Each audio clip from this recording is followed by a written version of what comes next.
How'd you like to have an entire orchestra at your fingertips?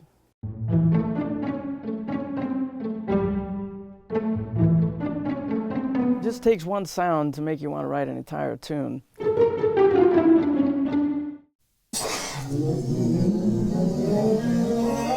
After releasing his critically acclaimed debut album Tremors in 2014, British artist SOHN capitalised on this success, producing brooding singles for other artists including alternative pop songwriter Banks and neo-soul singer Kwabs. We caught up with SOHN earlier this year at the famous Larrabee Studios in LA ahead of his 2017 tour. Here we open up the session files for the track Proof from his latest record Rennen and find out how he treats his voice to create ear-catching textural and percussive elements. Hi, I'm SOHN. I'm at Larrabee Studios where I mixed the record, and I'm taking you through how we got to a final part of the track. So I'm just going to deconstruct some of it for you and show you how we got to like some of the key parts. Basically, the whole song sort of started as a kind of as this riff, which I'll show you.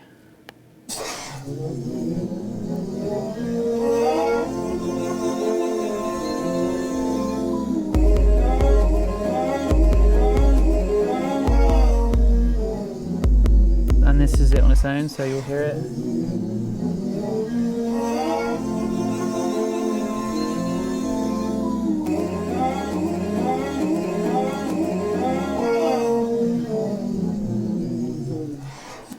And to show you sort of how I got there, basically, I'll go back to the original session where I did it. It was originally just some dry vocals, which I recorded with this specific idea of making this kind of sound. So the original riff was just this vocal.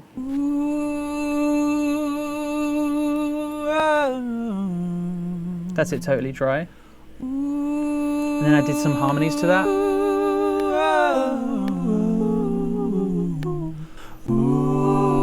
This is just 5 different harmonies.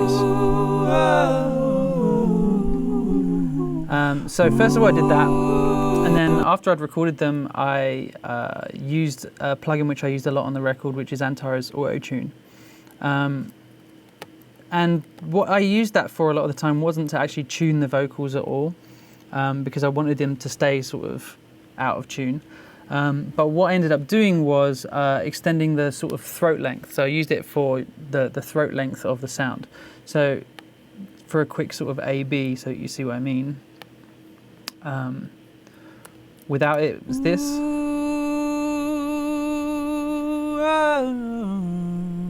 And with, it sort of ends up sounding like this. It sounds like I've got a wider throat, basically.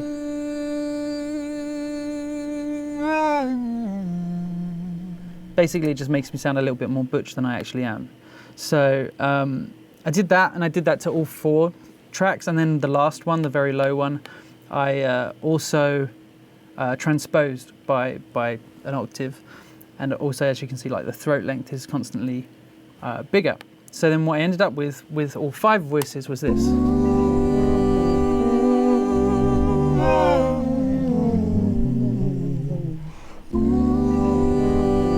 And you end up with like little bits of adjustment happening here and there, which sound really cool. So that was what I ended up with, and then I ended up running that all through a bus so that I could sort of change it, and I ended up putting the waves doubler on that, so it sounds like this now.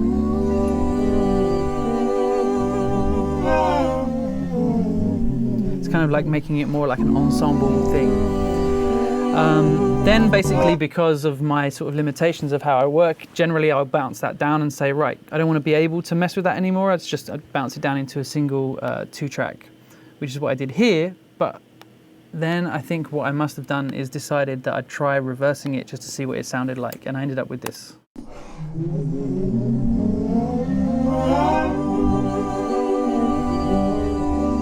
It's just running through a reverb. Manny Marroquin reverb, because I knew that he was going to be mixing the record, so I thought I'd use his own reverb. Yeah, and this part is just this part in reverse.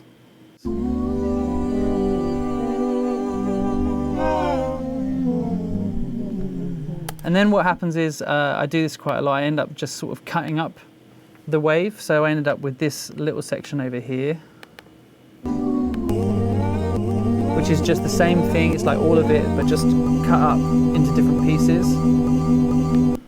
And I don't use anything sort of fancy for that. I just literally cut it, cut the audio file.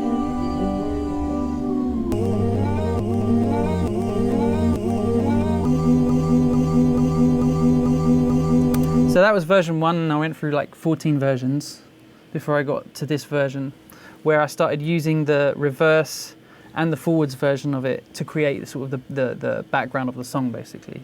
So you'll hear here. I've also pitched it at this stage because I've decided that my vocals sat better when it was a bit lower in this song. So, and that's working sort of live in the final version of the song. I used like sound shifter pitch from Wegs. And I've run it also through, I don't even know what that is, but it's a sort of ensemble type thing, string vibe. So what you end up with is this, and then I sort of used it in reverse and forwards.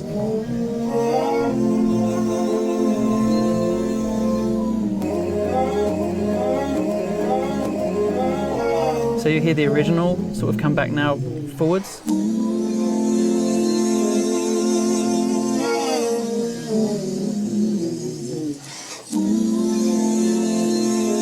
And that I've just run through a slight EQ because it's the verse section to take some bass out of it, basically. And then just cutting it up.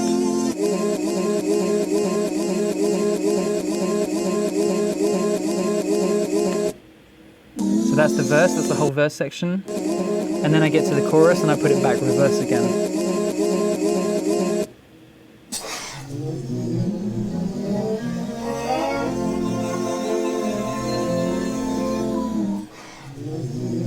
And then I had this really interesting thing where I got to the second verse. So this is the bit after the first chorus, and then it gets to this part here, which is, as far as I remember, just a bunch of vocals just doing something odd. So this is an interesting sound, and I think you can hear the two things on their own. It's just, again, it's just a cut that's been used over and over again. And then I started using vocals to do some of the percussion. So this is just vocals recorded. I'll show you what the original was. It's going through 2 decapitators and 1 crystallizer. So this is what it sounds like originally. That's what I just recorded, basically. It's just my voice on a microphone going vroom vroom, that's it. But once you run it through 1 decapitator, it gets a little bit more going. Then I run it through a crystallizer to give it that octave down. And then another decapitator. And that ends up being basically the percussion of the whole track from that moment on. Skin to skin deprived. So also at the end of the track, there's this kind of vocal. I hope I put myself wrong. I hope I put myself wrong. I hope I put myself wrong. I hope I put myself. Which is really simple. All I'm doing here is going through Autotune, again, not really using it to actually tune anything, but just to use this throat length formant, which I've since realized that there's actually a plugin just for throat length formant, and I probably don't have to be killing my CPU by using multiple versions of Autotune. But this was originally when I first sort of discovered that as an aesthetic. So same here, throat length is just bigger, and on this one I guess it's the same. Yeah. So originally, before it was, obviously I've transposed this stuff, so that's why the sound shifter is on there. But if you take the auto tunes off, it's just really simply. Wrong. I hope I prove myself wrong. So that's how I sang it. I prove myself wrong. And then I've just made the throats longer.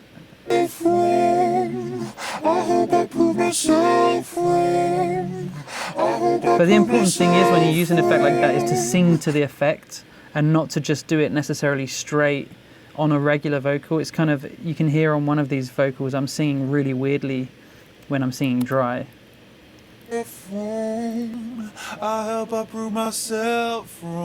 So I'm singing kind of strangely in the first place because I know that I'm going to put it back through the Autotune, and that gives you that effect. So so that's all the stuff that I did to get all of these sort of different elements together and to end up making what became a song that was based on the vocals basically. And this is what it sounds like when it all came together in the end. Lustily fall I to an apocalypse. Hungrily cry I for something behind your lips. Guess I believe in a system where the bodies outweigh the call. If you enjoyed this video, be sure to like and share it, and also to subscribe to the Sound on Sound YouTube channel. Thanks for watching.